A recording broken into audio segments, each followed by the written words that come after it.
Kalau aku tanya siapa orang terkaya di dunia, kalian pasti jawab Elon Musk kan? Atau Jeff Bezos? Salah semua. Lupain mereka. Hari ini, aku mau ceritain ke kalian tentang seorang sultan dari masa lalu yang kalau masih hidup, mungkin bisa beli planet Mars. Bukan cuma bikin roket ke sana. Namanya Mansa Musa. Panggil aja Sultan Emas. Dia ini orang yang saking dermawannya. Dia nggak sengaja ngerusak ekonomi satu benua cuman gara-gara bagi-bagi duit. Ini bukan clickbait, ini sejarah. Dan ceritanya gila banget. Jadi gimana ceritanya orang ini bisa sekaya itu? Gini, pada abad ke-14, imperiumnya di Mali, Afrika Barat, itu pada dasarnya duduk di atas cheat code kekayaan alam. Bayangin, lebih dari separuh emas di seluruh dunia saat itu datang dari tanah kekuasaannya. Emas buat mereka itu kayak kerikil, biasa aja. Tapi bukan cuma emas. Dia juga nguasain tambang garam di Sahara. Kedengarannya sepele ya? Jangan salah, garam di zaman itu harganya setara emas. Buat ngawetin makanan, buat upah, pokoknya vital banget. Jadi Mansa Musa ini pegang dua komoditas paling panas di planet ini. Dia bukan main saham, dia punya sumbernya langsung. Dan duitnya nggak cuma ditumpuk, dia bangun peradaban. Timbuktu, ibu kotanya, itu jadi kayak Silicon Valley-nya dunia Islam saat itu. Universitasnya, Sankore, punya koleksi ratusan ribu naskah kuno. Jauh lebih banyak dari perpustakaan manapun di Eropa pada masa yang sama. Keren kan? Nah, sebagai muslim yang taat, Mansa Musa mau pergi haji ke Mekkah. Dan disinilah bagian paling Mr. Beast dari cerita ini dimulai. Perjalanannya ini bukan sekadar ibadah, tapi sebuah parade kemewahan yang bikin semua orang melongo. Coba tebak dia bawa berapa orang? Dia bawa rombongan 60.000 orang. Satu stadion bola penuh. Jalan kaki dan naik unta melintasi gurun. Ada tentara, pejabat, koki, dokter, penghibur. Pokoknya satu kota pindah. Dan barang bawaannya, lupakan baju ganti. Dia bawa sekitar 100 unta yang tugasnya cuma satu, bawa emas. Setiap unta bawa lebih dari 100 kg bubuk emas murni. Kalau dihitung-hitung itu kayak, aduh, kalkulator saya nggak cukup. Pokoknya banyak banget. Dan semua emas itu cuman buat dibagi-bagiin di jalan. Setelah berbulan-bulan melintasi gurun, sampailah rombongan gila ini di Kairo, Mesir. Dan selama 3 bulan mereka di sana, Mansa Musa memutuskan untuk melakukan giveaway terbesar dan paling merusak dalam sejarah manusia.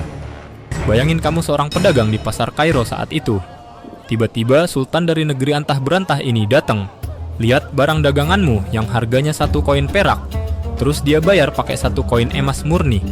Apa yang kamu lakuin? Tentu kamu langsung naikin harga semua barangmu kan? Nah, bayangin itu terjadi di seluruh kota. Setiap hari, selama 3 bulan. Dia bagi-bagiin emas ke pengemis sampai mereka bingung mau beli apa. Dia kasih hadiah emas ke pejabat sampai mereka nggak punya tempat buat nyimpen. Dia bayar semua kebutuhannya dengan emas murni. Sejarawan Al-Umari yang tiba di Kairo 12 tahun kemudian nulis kalau orang-orang di sana masih ngomongin dia. Dia bilang, orang ini datang ke Mesir dan meninggalkan jejak emas yang begitu banyak hingga ia merendahkan nilai emas dan menghancurkan harganya. Pokoknya, dia benar-benar nge-spam emas sampai sistem ekonomi mereka hang. Kedermawanannya bikin nilai emas jadi sampah. Butuh lebih dari 1 dekade buat ekonomi di sana normal lagi. Gila! Dan ini bagian paling anehnya. Pas mau pulang, Mansa Musa lihat kekacauan harga yang dia buat. Dia ngerasa bersalah. Dan apa yang orang terkaya di dunia lakukan untuk memperbaiki ekonomi? Dia ngutang. Serius. Dia pinjam lagi semua emas yang dia bisa temuin dari para pedagang dan rentenir di Kairo, tapi dengan bunga yang super tinggi. Tujuannya baik, yaitu untuk menyerap lagi emas dari pasar agar harganya naik.